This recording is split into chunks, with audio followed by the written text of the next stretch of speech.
Hey everyone, welcome to this week's image critique. And as always, we've got one goal: help you get better by learning from the mistakes of others. There is no other goal, no other agenda here. I'm not trying to hammer photographers or embarrass photographers.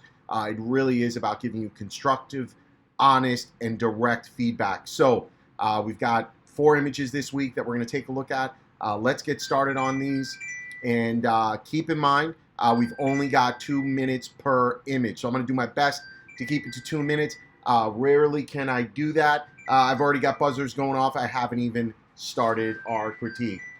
Can we just turn that off? All right. We got a new timer. Let's get going here. First image up. All right. I don't know how to really sugarcoat this. It's just a bad image. Right out of the gate, everything about it is just bad.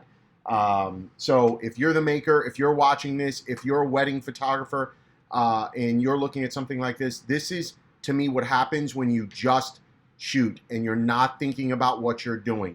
And so let's just start quite simply with the environment. When we look at the environment, here's what's jumping out at me. We've got light poles just growing out of their head. We've got buildings coming out of their head here, right? So these are very distracting elements that all we had to do was either have them stand up, you get lower, shooting up, and then you wouldn't have that element growing out of their head. You could shift them one way or another, right? There's a doorway behind me. You can shift me to kind of block them, block that building. It's a poor choice of locations.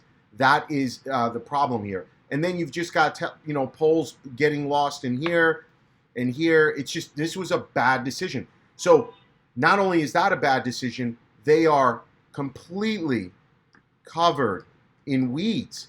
So we just have, this isn't a creative choice. This doesn't look good. This is blocking them. It's just sloppy. This is really, really sloppy. Look, I'm not there. I'm not at the wedding. I don't know what's going on in this moment. But these are choices that we have to make and make smart choices here. Also now, let's just hide this. I got 20 seconds. We got to go over 2 minutes on this. Sorry. Also, right, where is my bride? Her entire face is blocked by hair. Pull the hair back. Choose a different pose. This is the image you submitted. This is bad. Then this one is in complete shadow. So we can't even see. This hasn't even been exposed properly. That's my 2-minute timer. So I got to keep finishing this. And so the pose is awkward. Just look at them hunching over, holding their dress, creating really unflattering shadows here. Right? Really making her arm look bad here. Awkward in the way she's holding the bouquet. So look, if you're the maker, don't be defeated. You've got to go. You've got to move on from this, but learn from this, right? Those of you watching, learn from this. Don't just shoot. Think about the hard light. Look at all this spill, just creating really ugly shadows. Think about where you're shooting. Think about how that image has to look. Think about if this customer would print this and put it on their wall. I would say no, okay? So let's move on to the next image. All right, so look, we're making some really bad mistakes here, okay? So if we look at an image like this, I don't know if this, clearly this is just a much more casual portrait, street shot. Looks like you're in Europe maybe. Maybe this is somebody in your family. Maybe it's just somebody on the street you thought looked interesting. But even if we're doing street photography, we still have to adhere to the rules of photography. And one of the rules that I think you should follow more than not is this concept of cutting at joints, okay? And so what's jumping out to me here is, I'm not going to critique the exposure or any of that stuff in this image. The one thing that you can fix and take away here, we've cut off his arm at a joint, and we've cut off his shoulder and arm at a joint here. And so the rule is, right, never cut at a joint. And it happens sometimes. We might cut fingertips off. I try to avoid it. We all make those mistakes. But what's happening is, in a nutshell here, is this image is unbalanced. And here's what I mean by unbalanced. There's no breathing room here and no breathing room here. We're just super compressed on the shot. But yet, for some reason, we've left all this headroom, right? So we're giving him headroom, but not giving him any width here, right? We're not giving him any side room in the shot. So as the viewer of the image, I feel really constrained. I feel claustrophobic in the image. I don't know where he is, what he's looking at, what the environment is. So these are the kind of things you can do to make this image better and stronger. So I think we hit it at just about 2 minutes. All right. Now, I really do like this image. I'll tell you what I like about it. I love this expression. I love this kind of, urethral? No. Ethereal. Critique me on my language. That would make more sense. Or urethra? No, that's not what I was saying. Ethereal look and feel. I really do like this from it. But there's things that could make this better, right? So we always go back to the same rule. Your eye is going to go to the brightest part of the image. So what I want you to do is I want you to close your eyes as you're watching this. Close them right now, and now open your eye. Tell me the first place your eye goes.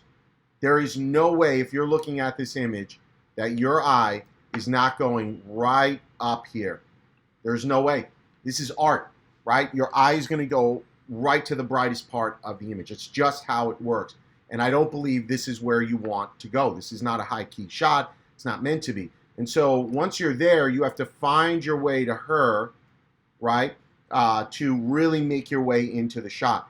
And, just to really kind of drive this point home, if this is not the crop I would recommend, by the way, but if we just crop that out, right, and just get rid of that bright part, do you see how much easier this is now to get to her face? Now, again, this is not the crop I'm advocating here. I'm just trying to show you that by removing those bright leaves, okay, now I've got that ability to get to her a little bit better. So that's one thing you can do to make this stronger. Now, you might say, well, Sal, that's how the light was hitting the leaves.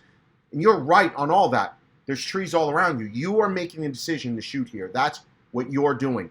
So what you could do in that, because look at this. Because it's so bright, you don't even realize that there's a hand back here. It takes you a while to get back to that kind of like story or whatever's going on. That's a problem as well. So that's my 2 minutes. You made this decision. Adjust that. Adjust your perspective. Or worst case, post-production Photoshop, dodge and burn those leaves down to get us a little bit more to her face. All right. Overall, good image. I really did enjoy it. All right. Last image. Okay. So, I always have to make some guesses here. I don't know if she's a gymnast, if she's just super flexible. She looks like an athlete. She looks like she's, this is kind of a fitness portrait. Love that part of it. What I'm not loving on this is all of this up in here. And all of that is getting in the way because, right, I'm assuming you're on a ship of some sort. This is what it looks like to me. Could be wrong, doesn't matter.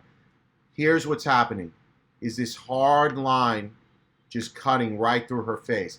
Not only is there that hard line cutting through her face, the hard line is crooked. Now, there are ways you could have fixed that in post-production, but there's also ways you could have changed your perspective. You maybe could have come this way to not shoot with that coming up. So my point is, you probably did yourself some good by converting this into black and white, right? Or this would have either just been a blue sky blown out, which you would have had some color issues because this would have been one color and this would have been another color, creating some really bad and strong contrast to drive you away from that. So that's that. Pose doesn't bother me so much. The pose is not necessarily a bad pose. I think you're showing strength and flexibility, so I do like that. But something else we could have fixed, again, I'm assuming things, but I'm assuming you are, in fact, on a ship. And so with that, hair. This is, right, it's just, it doesn't look stylistically messy. It just looks messy. And so I just think if this were me, I'd want a little bit more control of the hair where I could to really come up with a portrait. And, like I said, the one thing that bothers me most in this image is this horizontal line cutting right through her head. I think you've got to make some better decisions. So that is it. That is my time. I hope you guys enjoyed the 2-minute critique this week. Again, the heart and soul of this is to help you get better. So I hope you're learning. If you are, give us a like below. Subscribe to our channel. We'll see you next time.